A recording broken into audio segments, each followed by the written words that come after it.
세상 만사 노력한다고 다 되는 건 아니죠. 운도 따라야 되고 전략도 필요합니다. 낚시도 마찬가지인 것 같아요. 열심히 한다고 꼭 좋은 조과가 보장되는 건 아닙니다. 고수들을 보면 설렁설렁 하는 것 같은데 철수할 때 보면 항상 큰 고기를 잡아놓고 있습니다. 도대체 무슨 수를 쓰는 걸까요?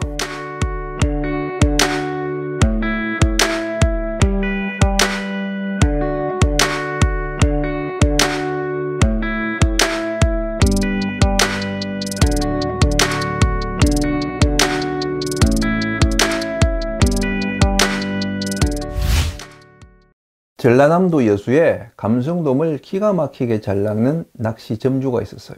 그런데 이 양반이 술을 너무 좋아해서 출조하는 전날에도 밤새 술을 마시고 갯바위에 나갑니다. 그리고 손님들한테 대충 낚시 방법만 일러주고 자기는 침낭 속으로 쏙 들어가 버리죠. 날이 밝고 해가 중천에 떠서야 부시시 일어납니다. 그때까지 손님들은 한 마리도 못 낚았네. 당연히 곱지 않은 시선으로 이 사장을 흘겨보죠. 안 낚여요? 이상하네. 이 자리는 틀림이 없는데. 그 낚싯대 한번 줘보세요. 손님의 낚싯대를 건네받은 그 점주는 두 번째 캐스팅에 감성돔을 낚아냅니다. 낚시꾼들의 눈이 휘둥그레지죠. 것 봐요. 감성이 많이 있다니까. 자, 열심히들 해보세요. 낚싯대를 손님에게 돌려준 그 점주는 또 침낭 속으로 들어갑니다. 이쯤 되면은 낚시꾼들의 눈에는 그 점주가 낚시의 신이나 용왕의 아들로 보이죠. 하지만 이 마술의 진실은 입질 타이밍이었습니다. 이 영악한 낚시 점주는 그날 그 자리에 감성돔이 썰물로 돌아서야 낚인다는 걸 알고 그 시간에 일어난 겁니다. 제가 그걸 어떻게 하냐고요? 그 점주가 나중에 저한테 다 이야기했어요. 그냥 잔 것 같아도 알람 다 맞춰놓고 잤다고. 낚시 입문 1년 안에 고수가 되는 네 번째 비결, 그것은 입질 타이밍을 간파하는 겁니다. 초보자들은 포인트만 보지만 고수들은 그보다 더 중요한 타이밍을 봅니다. 왜? 천하제일의 명당이라도 24시간 고기가 먹이 활동을 하지는 않으니까요. 물고기들은 하루에 불과 서너 시간밖에 먹이 활동을 하지 않습니다. 특히 큰 고기나 때를 지어 다니는 고기들은 더 입질 시간이 짧아요.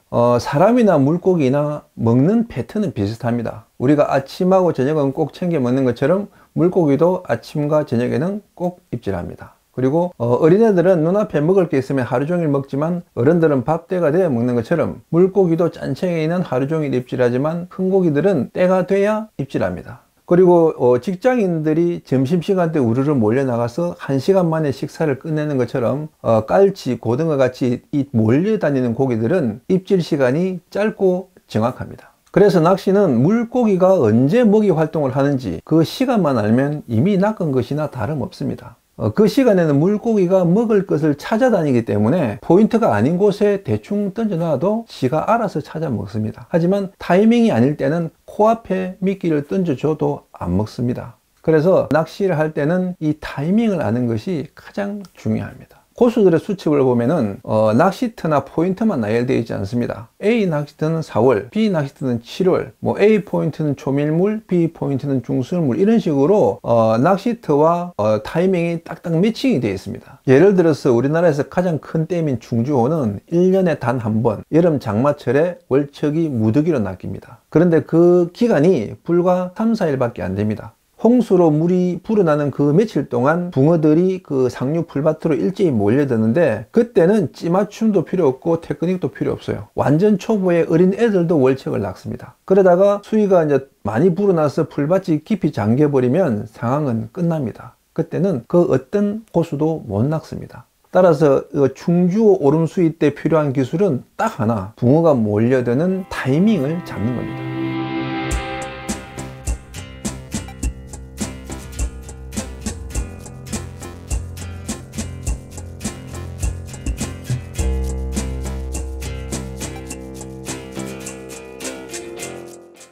입질 타이밍은 낚시 장르에 따라서 부르는 이름이 다 다릅니다. 바다 낚시에서는 물참이라 부르고 루어 낚시에서는 피딩 타임이라 부르고 붕어 낚시에서는 입질 시간대라 부릅니다. 다 같은 말입니다. 아무리 포인트가 좋아도 타이밍이 맞지 않으면 고기가 안 낚입니다.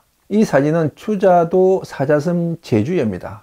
말이 필요 없는 최고의 명당이죠. 특히 제주의 서편은 추자도에서 육자 감성돔이 가장 많이 낚인 곳이 꼽히는데, 문제는 이 물이 도는 아주 짧은 시각에만 입질한다는 거예요. 그래서 고수들은 제주에가 비어 있어도 시간상 물돌이를 볼 수 없으면 안 내립니다. 이 갯바위 낚시가 배낚시보다 어려운 이유는 포인트마다 타이밍이 다 다르기 때문입니다. 이 타이밍을 모르면 엉뚱한 시간에 힘 다 빼고 정작 입질 시간이 되었을 때 다른 곳으로 이동해 버리는 그런 실수를 할 수도 있어요. 그런 사례가 빈발하는 곳이 추자도 납득이입니다. 납득이는 이 큰녀와 끝녀의 물참이 달라요. 큰녀는 덜물이 물참이고 끝녀는 쓸물이 물참입니다. 그래서 덜물에 이 끝녀에 내리면은 건너편 큰녀에서 고기 낚아내는 거 구경마다가 열받아서 점심때 다른 곳으로 이동하기 쉽습니다. 하지만 타이밍을 알고 들어가면 덜물에는 설렁설렁 놀다가 또 쓸물부터 연타로 감성돔을 낚아서 큰녀보다 더 많이 낚아낼 수 있습니다.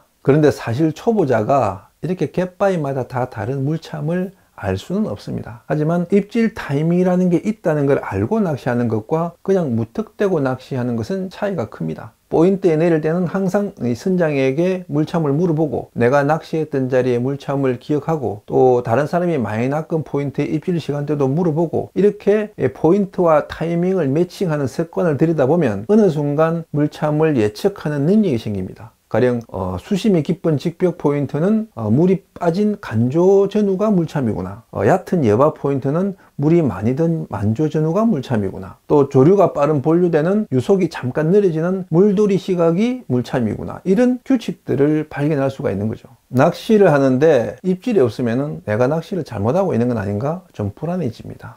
근데 사실은 아직 때가 아니어서 입질이 없는 경우가 더 많습니다.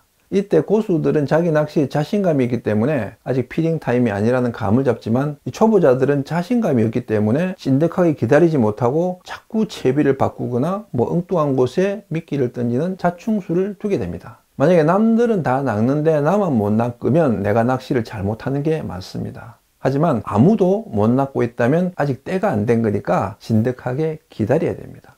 제가 초보자들도 입질 타이밍을 쉽게 예측하는 팁 4가지를 드릴게요. 첫째, 아침과 해걸음은 무조건 집중해라. 둘째, 밀물과 쓸물이 바뀌는 물돌이 시각은 최고의 물참이다.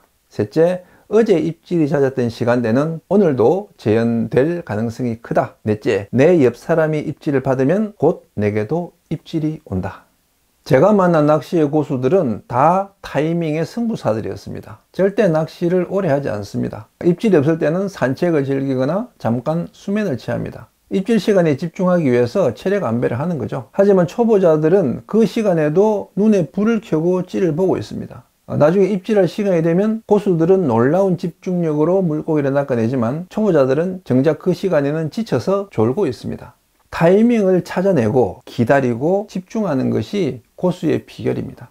초보자들은 10시간 낚시에서 한 마리를 낚지만 고수는 1시간 낚시에서 10마리를 낚습니다. 아무 생각 없이 찌만 노려보고 있는 건 노력하는 게 아닙니다. 때로는 낚싯대를 세워놓고 조류의 변화를 지켜보면서 묵묵히 때를 기다리는 것이 진짜 노력입니다.